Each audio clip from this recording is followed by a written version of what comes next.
JP, nagkaroon ba ng tensyon sa pagitan ng mga rallyista at mga pulis? June, hindi naman nagkaroon ng tensyon sa pagitan ng mga nagpoprotesta mula sa mga miyembro ng Manibela at ng Piston at saka yung mga Manila Police District. Pero yung Manibela, pinagbigyan sila na 30 minutes lang dapat yung kanilang pagsasagawa ng protesta. Pero hanggang sa mga oras na ito, bandang alas 5 ay patuloy pa rin silang nagsasagawa ng protesta dito at nagpupumilit pa rin sila na makapunta pa rin ng Menjola. Nagmarcha kanina patungong Menjola ang mga miyembro ng Piston at Manibela para muling magsagawa ng protesta laban sa Public Utility Vehicle Modernization Program o PUVMP. Pero nasa Welcome Rotonda pa lamang ang mga rallyista papasok ng Espanya Boulevard ay hinarang na ang mga ito ng puwersa ng Manila Police District. Dalawang malalaking truck ng pulisya ang inihambalang sa kalsada para hindi na makausad pa ang mga nagpoprotestang grupo. Dito na nagkaroon ng negosasyon ang MPD at si Mar Valbuena ng grupong Manibela. Ang pakiusap ng Manibela, makausad pa sila ng kaunti para magkasya sa kalsada ang mga nagpoprotesta pero hindi sila pinagbigyan ng MPD. Paliwanag ng pulisya, walang permit ang mga rallyista at nagkaroon umano ng paglabag ang huling protesta ng Manibela at Piston sa Mendiola dahil hindi nila nakontrol ang kanilang mga miyembro at tumagal pa sila hanggang gabi. Hindi rin nila Freedom Park ang Mendiola upang doon magsagawa ng programa. Yung mandato ng batas ay ginagawa lang po namin bilang isang pulis na nagseserbisyo sa bayan. Wala silang permit. Yun po number 1 po doon. Kung gusto nila talagang magdaos ng matiwasay na tinatawag na itong ginaganap ngayon na rally, may naman po tayong Freedom Park. Panggigipit itong pakiramdam na to. Alam namin na pag-utusan lang sila nang nakatataas sa kanila. Tinanggalan na kami ng hanap buhay. Pinapahirapan pa rin kami hanggang kalsada. Bagaman ilang ulit na nakipagnegosasyon ang Manibela sa mga pulis na makaabante, hindi pa rin sila pinagbigyan. Kaya napilitan ang mga ito na isagawa na lamang ang kanilang protesta sa bahagi ng Welcome Rotonda. Muling iginiit ng mga nagpoprotesta ang pagbasura sa jeepney phase-out at pagtuligsa sa PUV Modernization Program. Umaasa tayo ng ating Pangulo ay mapapakinggan po tayo na makabalik kami sa aming hanap buhay. Yung mga tao talaga, kung talagang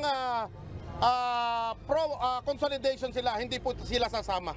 At maliwanag po na yung consolidation na ito sa pilitan at maraming natakot, maraming pinilit at marami ring tinakot. Ayon sa Manibela, nasa 10,000 mga jeepney driver at operators ang nakiisa ngayon sa protesta, kasama na ang mga miyembro nila at ng Piston mula sa Quezon, Cavite, Bulacan, Rizal, Pampanga at Laguna. At bukod sa mga transport group, kasama din sa protesta ang ilang mga miyembro ng Kilusang Mayo 1, gayon din ang iba pang mga labor group at commuters group. June, hanggang sa mga oras nga ito, nagsasagawa pa rin ng protesta itong grupong Manibela at Piston dito sa bahagi ng Welcome Rotonda. At occupied nila yung bungad na bahagi ng Espanya Boulevard at yung Quezon Avenue. Kaya yung mga motorista ay ina-assist na ng mga traffic enforcement para doon sa rerouting. At ayon sa Manibela, hindi sila alis dito hanggat hindi nga sila pinagbibigyan na makapasok papuntang Menjola. Sa ngayon, pinagsasalita nila yung kanilang mga leader, yung mga transport leader sa iba't ibang mga probinsya, ukol nga doon sa kanila naing na yung kanilang patuloy na ipinaglalaban dito sa programa ng modernisasyon. At yan muna ang ating latest live mula dito sa Maynila. Balik sa iyo, June. JP, gaano karami pa rin hanggang sa ngayon yung nakikilos protesta dyan sa Welcome Rotonda? June, bukod dun sa mga tao, ang claim kanina ng Manibela, nasa 10,000 sila. Mula nung magsagawa sila ng protesta mula bandang alas 12 o bandang alauna ng hapon at nung hinarang sila dito ng polis ay talagang marami yung kanilang mga miyembro dahil nga galing pa sa iba't ibang mga probinsya. Bukod dun sa mga nagpoprotesta, marami rin na nakaharang na unit ng mga tradisyonal na jeep at occupied yung buong lane nitong bungad na bahagi ng Espanya Boulevard. Kaya yung mga motorista, hindi na sila dito nakakadaan at pinadadaan sila dun sa mga alternatibong ruta para makalusot sila papunta ng Maynila. Jun? Yung sinasabing 10,000 ang nakaisa sa protesta ngayong araw ng Piston at Manibela, ibig bang sabihin 10,000 jeepney drivers din ang mawawalan talaga ng hanap buhay dahil sa hindi, kumbaga, nakahabol sa deadline ng consolidation? Yes, Jun, yan yung claim ng Manibela. Pero ang sabi ni Mar Balbuena, hindi lang 10,000, nasa 20,000 talaga yung inaasahan nila na mawawalan ng hanap buhay dito nga sa full implementation ng modernization program. Dahil bukod doon sa mga sumama ngayon, sa mga nagpoprotesta, meron pa nila silang mga miyembro na hindi nakasama dahil merong mga ilan umano na naharang at hindi na napapasok dito sa Metro Manila. Jun?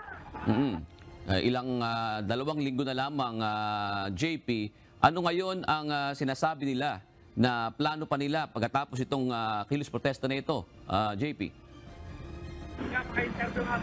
Jun, sa ngayon wala pa sila nababanggit na kasunod na hakbang at ang focus nila ngayon ay yung maiparating nga yung kanilang hinaing na ang mismong sumagot sa kanila ay si Presidente doon sa kanilang mga hinaing na ang imbis na ituloy itong PUV modernization, ang nais nila ay ibalik na lang yung 5 taon na prangkisa doon sa mga individual na mga operator at wag na umanong ituloy itong modernization, particular doon sa consolidation na isinasagawa para nga makapasok sa mga kooperatiba yung mga operator at magpalit ng mga modernong jeepney.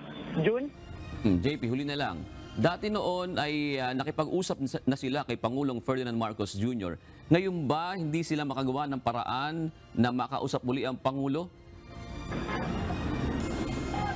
Jun, sa ngayon wala pa tayong nakuwang impormasyon kung ano yung ginagawa nilang hakbang para makausap mismo si Presidente. Kasi nung huling beses na nakausap nila ang Pangulo at yung mga sekretary o yung sekretary ng Transportation ay sila yung inimbitahan. Pero nga, ang Pangulo na rin kasi yung nagdesisyon doon sa pagpapatuloy nitong modernization program. Pero isa yan doon sa alamin natin sa Manibela at sa Piston kung ano yung gagawin nilang paraan para si Presidente mismo yung kanilang makausap na. Sa ngayon, ang inaasahan nila ay mailabas yung temporary restraining order dito nga sa PUVMP.